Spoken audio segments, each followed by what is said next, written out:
생명과 장수. 생명. 생명이라는 단어에서 생은 낳다, 기르다, 만들다라는 뜻이며 명은 목숨, 수명이라는 뜻이다. 즉, 생명이라는 단어는 살아있는 목숨이라는 뜻뿐만 아니라 생명을 낳고 기르고 만든다는 광의의 의미까지 내포하며 목숨을 길러가는 과정의 매 순간의 상태까지 나타낸다. 신경, 신기와 경맥. 신경이라는 단어는 신경을 칭하는 진우를 신기와 경맥을 합친 신경이라는 단어로 번역하면서 처음 등장하였다. 신기란 만물을 만들어내는 원기를 의미하며 경맥은 기혈의 통로를 의미하는 한의학적 용어이다. 이때 신이란 단어 속에는 영혼과 마음이라는 의미도 담겨 있다. 따라서 신경은 단순히 에너지의 통로를 의미하는 것에서 그치지 않고 경락과 혈관을 주관하면서 정신적인 부분까지 민감하게 관여하는 신기의 통로를 의미하게 되었다. 혈관, 경락, 신경은 다음과 같다. 한의학적으로 혈의 통로는 혈관, 기의 통로는 경락이다. 호르몬을 포함하는 개념인 정이 발생하는 곳은 정문이라고 한다. 신경청소혁명에서는 신경을 뇌와 신체를 연결하는 전선이라고 설명한다. 이처럼 혈액과 산소를 운반하는 혈관을 수도관으로 비유한다면 수도를 움직이기 위해서는 전기가 필요하다. 신경은 전선과 같아서 전선이 파손되어 전기가 잘 전달되지 못한다면 가정에서는 전자제품을 가동할 수 없듯이 우리 몸도 가동이 어렵다. 이처럼 신경이 노화되면 신체 각 부위에 전기 신호가 원활히 전달되지 않아 신체 기능이 저하될 수밖에 없고 결과적으로 질병이 발생한다. 우리의 몸은 정교한 디지털 생명체이다. 전기 신호가 교란되면 기혈의 문제가 발생할 수밖에 없다. 신체의 직접적인 손상으로 질환이 발생할 수도 있지만 신체에 문제가 없어도 신이 흔들리고 신경이 교란되는 경우에도 기혈의 정체가 발생하여 질병이 발생하게 된다. 현대인들이 영양이 충분하고 기혈의 문제가 없음에도 질병에 많이 시달리는데 이는 신경의 전기적인 신호가 문제가 돼서 생긴 것이다. 미엘린. 우리 몸의 신경을 모두 연결하면 72km가 된다. 이 신경들을 지나가는 전기 신호의 속도는 400km이다. 전기 신호가 이처럼 초고속으로 이동할 수 있는 이유는 미엘린 때문이다. 미엘린이란 축삭의 겉을 여러 겹으로 싸고 있는 인지질 성분의 막으로 전선의 플라스틱 피복과 마찬가지로 뉴런을 통해 전달되는 전기 신호가 노출되거나 흩어지지 않게 보호한다. 신경을 흐르는 전기 신호는 그림과 같이 미엘린으로 덮여있지 않은 부분, 즉 신경이 노출된 부분만을 뛰어넘으며 전기 신호를 전달한다. 미엘린이 손상되면 전기 신호가 노출되는 부분이 많아져 전기 신호의 흐름이 느려지고 신경 기능이 저하된다. 이러한 미엘린을 재생시키기 위해서는 충분한 산소와 영양을 공급하여야 한다. 신경의 문제를 일으키는 세 가지 원인. 신경에서 다음 세 가지 문제가 누적되면 신경의 노화가 가속된다. 첫째, 막힘. 전기 신호의 차단이다. 신경의 흐름은 다양한 원인에 의해 정치된다. 나쁜 자세나 척추의 틀어짐으로 신경이 압박되기도 하며 혈액순환 장애로 인해 신경에 공급되는 산소가 부족해져 전기 신호의 흐름이 막히기도 한다. 둘째, 누출. 이것은 누전과 같다. 신경을 감싸고 있는 미엘린이 손상되는 경우 신경 전달 물질이 누출되기도 하며 이러한 전기 신호의 누출에 의해 통증이 발생한다.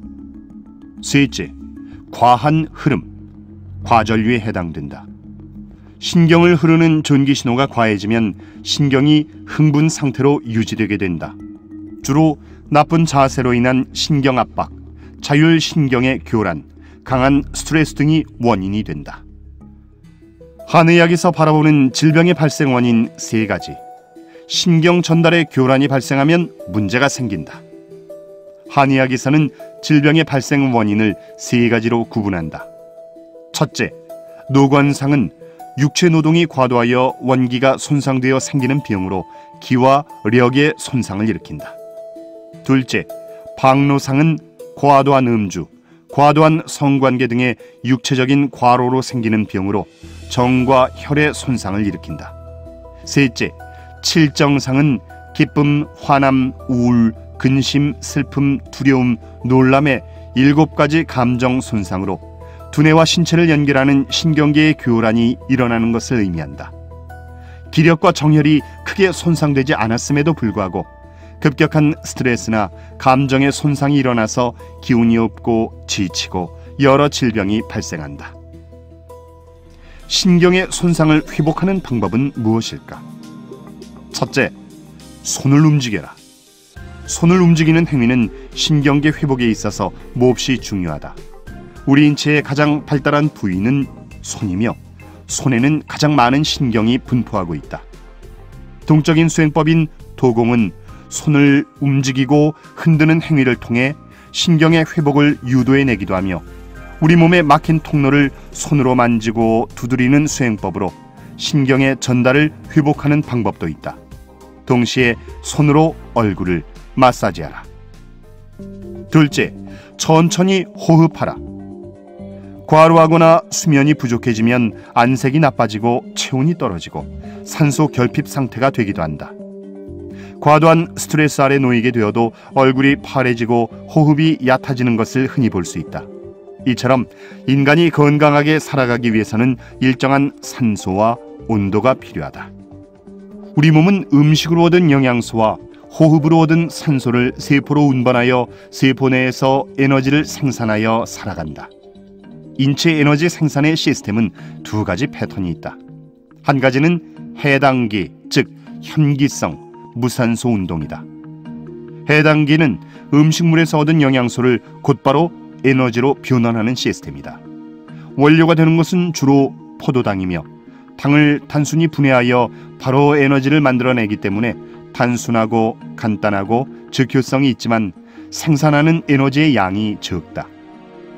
해당계는 산소를 쓰지 않고 백색 근육을 사용하며 즉효적으로 순발력과 분열을 일으키려는 에너지 패턴이므로 총을 쏠 때, 격파할 때, 단거리 운동선수들이 숨을 멈추고 짧은 시간에 폭발적인 에너지를 일으키는 것과 관련이 있다. 또 하나는 미토콘드리아기, 즉 호기성 유산소 운동이다. 미토콘드리아기는 세포 내의 미토콘드리아라는 기관에서 세포의 물질 대사 과정을 통해 다량의 에너지를 만들어내는 시스템이다. 대사 과정에서 산소를 필요로 하며 생산해내는 에너지의 양이 많다. 일반적으로 세포 한 개에는 대략 5,000개의 미토콘드리아가 존재한다. 뇌와 신경세포에는 4,000개, 간세포에는 2,000개가량의 미토콘드리아가 존재하고 성숙한 난자에는 10만 개의 미토콘드리아가 있다. 호흡과 혈액순환에 관여하며 지구력을 요구하는 무도, 무술, 양궁과 같은 운동은 적색 근육을 사용한다. 우리 몸은 이러한 적색 근육을 잘 쓸 수 있어야 회복이 된다. 그 구체적인 방법은 몸을 따뜻하게 하고 천천히 호흡하는 것이다. 명상에서 깊고도 천천히 호흡하는 진식 호흡, 태식 호흡을 강조하는 이유는 천천히 호흡할 때 몸 구석구석 산소가 세포에 전달되면서 미토콘드리아계의 에너지가 가동되는 시스템이 이루어지기 때문이다. 앞서 말한 미엘린의 재생에도 충분한 산소 공급과 영양이 필요하다. 천천히 호흡하게 될 때 비로소 인체는 단순히 음식을 분해하여 에너지를 만들어내는 상태에서 벗어나 미토콘드리아계 공장에서 에너지를 만들어 적은 음식물 섭취로도 피로도가 적어지고 산소를 이용한 회복이 일어나게 되어 더욱 건강한 신체가 될 수 있다. 셋째, 스트레스를 덜 받아야 한다. 현대인들의 질병은 기혈의 부족보다는 신경 전달의 교란으로 기혈이 문란해져 발생한다. 신경의 교란이 일어나는 가장 큰 이유는 칠정상, 즉 급격한 스트레스 상황 아래 과도한 정서적 에너지 손실 때문이다. 많은 병의 원인이 기혈의 부족이었던 과거와 달리 물질적으로 풍족한 현대인들이 건강을 유지하기 위해서는 스트레스를 적게 받는 것이 무엇보다 중요할 것이다.